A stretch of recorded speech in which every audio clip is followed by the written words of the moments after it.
বাংলাদেশ দাসতন্ত্র থেকে ফিউডালিজমে গেছে, সামন্তবাদে গেছে।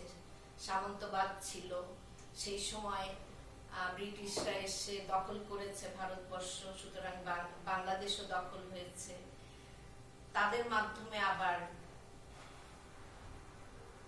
মানে ফিউডাল, ওদের শাসনের মধ্য দিয়ে ফিউডালিজমটাকে ওরা ক্যারি করেছে ব্রিটিশরা এই দেশে।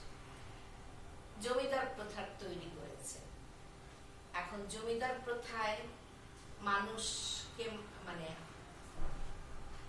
ডেমোক্রেসিতে হলো যে আপনি প্রতিটি মানুষকে সমান ভাববেন, সমান অধিকার দিবেন। কিন্তু ফিউডালিজমে তো তা না। ফিউডালিজমে আপনি একটা পরিবারে যান, পরিবারের প্রধান হচ্ছে সর্বেসর্বা, সে যা বলবে বাকিদেরকে সবাইকে তাই শুনতে হবে।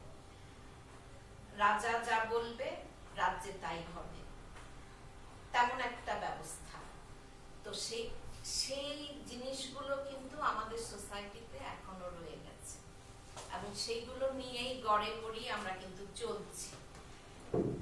সেখানে যখন আইয়ুব খান বেসিক ডেমোক্রেসি দিল, ভোট হলো ঠিকই, কিন্তু আইয়ুব খানের একতন্ত্রই প্রতিষ্ঠা হলো। ৭১ আমরা যুদ্ধ করে দেশ স্বাধীন করেছি, তারপরেও ইলেকশন হয়েছে। ইলেকশন হওয়ার পরে কি হয়েছে? ইলেকশনে সবাইকে অংশগ্রহণ করতে পেরেছে? না, করতে পারেনি। বঙ্গবন্ধুর নেতৃত্বেও কিন্তু ইলেকশন, ফেয়ার ইলেকশন হয়নি ৭৩ সালে। এরপরে তো ওনাকে মানে ওনাকে হত্যাই করা হলো। তো ৭৩ থেকে এই পর্যন্ত আজ অবধি বাংলাদেশে কিন্তু কোনো গণতান্ত্রিক ব্যবস্থা নাই। বাংলাদেশে স্বৈরতন্ত্র চলছে, কোনো না কোনো ফর্মে স্বৈরতন্ত্র চলছে। তাহলে এই দেশে ডেমোক্রেসি প্রতিষ্ঠা করার জন্য কি করতে হবে? এখন ধরেন সমস্ত পশু পাখি তাদের একটা স্কেলিটন থাকে, কাঠামো থাকে। এখন সরীসৃপের স্কেলিটন দিয়ে তো আর হাতি তৈরি হবে না। হাতির জন্য হাতির স্কেলিটনই লাগবে, মানুষের জন্য মানুষের স্কেলিটনই লাগবে। এখন আমি যদি হাতির স্ট্রাকচারে একটা কিছু তৈরি করে বলি যে এটা মানুষ, তাহলে তো হবে না। তা আমাদের দেশের অবস্থাটা হয়ে গেছে এখানকার স্ট্রাকচারটা একটা জগা খিচুড়ি, তার মধ্যে কিছু একটা নিয়ে এসে আমরা বলছি যে এটা। সেভাবে সম্ভব না। ডেমোক্রেসি হতে হলে এর পা থেকে মাথা পর্যন্ত একটা ডেমোক্রেটিক স্ট্রাকচার তৈরি করতে হবে। সেই স্ট্রাকচারটা আমাদের দেশে নাই। ইউনিয়ন ইলেকশন হয়, কিন্তু ইলেকশন হওয়ার পরে কি হয়? ইউনিয়নের চেয়ারম্যান যা বলে তাই, বা উপজেলার যে প্রশাসক সে যা বলে তাই, প্রেসিডেন্ট বা প্রধানমন্ত্রী যে হয় দেশের, সে যা বলে তার বাইরে কোনো কথা হয় না।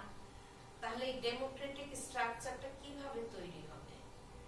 এই ডেমোক্রেটিক স্ট্রাকচারটা পারিবারিক জীবনে থাকতে হবে, দলীয় জীবনে থাকতে হবে, সামাজিক জীবনে থাকতে হবে, তবেই সেটার প্রতিফলন রাষ্ট্রীয় জীবনে ঘটবে। তাছাড়া সম্ভব না। দলে যখন আপনি নমিনেশন চান, তাহলে কি করে? দলের প্রধান ঠিক করে যে কারা কারা নমিনেশন পাবে। সেখানে কিন্তু সবার দলের সব সদস্যদের বা জনগণের কোনো মত প্রতিফলিত হয় না। সেখানে ধরেন আমি প্রেসিডেন্ট, আমি যাদেরকে মনে করি তাদেরকেই নমিনেশন দিব। এটা কি ডেমোক্রেসি হলো? এটা ডেমোক্রেসি হলো না। তাহলে দলীয় স্ট্রাকচারে কোনো ডেমোক্রেসি বাংলাদেশে কোনোদিন ছিল না।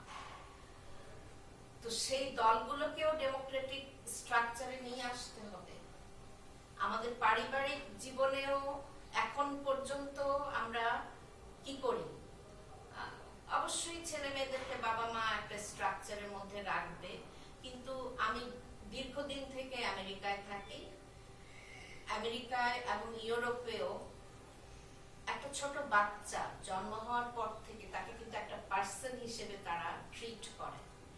একটা বাচ্চা যখন কথা বলতে শিখে বা ছোটবেলা থেকে এমন ভাবে ইয়ে করে যে তাদের সাথে আর্গু করে যে তোমার এটা করা উচিত না, এটা করলে এটা হবে, মানে সেই ছোটবেলা থেকে সেই বাচ্চাটা একটা ইকুয়াল পার্সন হিসেবে বাবা মার সাথে বড় হয়। সুতরাং তার মূল্যবোধটা, আর আমাদের দেশে চট থাপ্পড় দিয়েই এটা করবি না বা কেন করবে না এই কথাটা তাকে বুঝিয়ে বলা, সেই প্র্যাকটিসটা আমাদের মধ্যে কখনোই ছিল না, এখনো নাই। অনেক অনেক ফ্যামিলিতে থাকতে পারে। আমার বাবাকে আমি দেখেছি আমাদের সাথে আর্গু করেছে, আমাকে বলেছে যে তুমি ডাক্তারি পড়ো, তুমি দেশের সেবা করতে চাও, কিন্তু আমি বলেছি যে না, আমি পড়বো না, এই কারণে পড়বো না। বাবা আমারটা একসেপ্ট করেছে, আমাদের সাথে কথা বলতেন মানে কোন একটা ডিসিশনের ব্যাপারে। কিন্তু সব ফ্যামিলিতে তো তা না। ইন জেনারেল আমাদের এখানে হলো যে বাবা মা যেটা বলবে তুই ডাক্তারি পড়বি তো ডাক্তারি পড়বি, তা নাহলে তোকে পড়ার পয়সা দিই, তা নাহলে বাসা থেকে বের করবে। এগুলো হচ্ছে ট্রিটমেন্ট, এগুলোকে ডেমোক্রেসি বলে না। তাহলে যদি মানুষের মধ্যে ডেমোক্রেটিক বিহেভিয়ার গুলো না থাকে, তাহলে পারিবারিক জীবনে যদি ডেমোক্রেসি না থাকে, তাহলে সামাজিক জীবনেও ডেমোক্রেসি থাকবে না, তাহলে পার্টির জীবনেও ডেমোক্রেসি হবে না, তাহলে রাষ্ট্রীয় জীবনে কোত্থেকে ডেমোক্রেসি হবে? এখন বিষয়টা হচ্ছে সেইখানে যে আমাদের একটা রেগুলেশন দরকার, বিপ্লব দরকার। সেই বিপ্লবে এখন যা স্ট্রাকচার আছে, ধুয়ে মুছে ভেঙে একটা বিল্ডিং, আমি যখন, আপনারা তো কনস্ট্রাকশন দেখছেন প্রতি